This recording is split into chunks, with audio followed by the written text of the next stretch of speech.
Le 18 octobre 1973, le ciel de l'Ohio est le théâtre d'un événement qui va marquer l'histoire de l'ufologie. Imaginez un hélicoptère militaire américain en plein vol de routine nocturne à basse altitude. À son bord, 4 membres d'équipage chevronnés, le capitaine Lawrence Coyne et son équipe. Tout est calme jusqu'à ce qu'une lumière rouge intense apparaisse à l'horizon. Ce n'est pas un avion. L'objet fonce sur eux à une vitesse ahurissante. En un instant, il est là, juste devant eux. L'équipage décrit un engin gris métallique en forme de cigare avec une lumière rouge à l'avant et une lumière verte qui pivote à l'arrière. Fait encore plus étrange, une sorte de dôme transparent se trouve sur le dessus. L'OVNI est massif et surtout, il ne fait aucun bruit. Coyne, qui était aux commandes, tente une manœuvre d'évitement en plongeant. Mais l'objet le suit, comme s'il était aimanté. L'hélicoptère se retrouve en chute libre, perdant plusieurs centaines de mètres en quelques secondes. L'équipage se prépare au crash. L'altimètre défile vers le bas. Quand soudain, tout s'arrête. L'hélicoptère remonte inexplicablement sans que les pilotes n'aient à toucher aux commandes.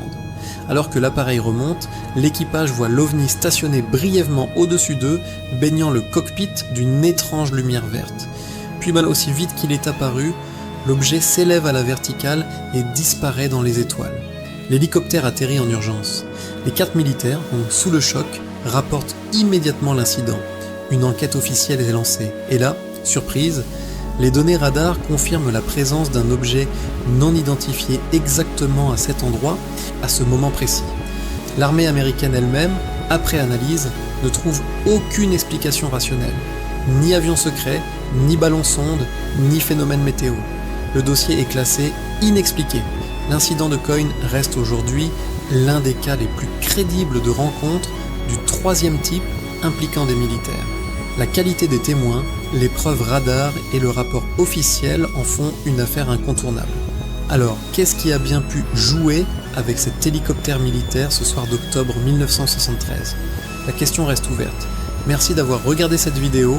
Si ces histoires vous passionnent, n'hésitez pas à vous abonner pour ne rien manquer des prochains épisodes. À très bientôt.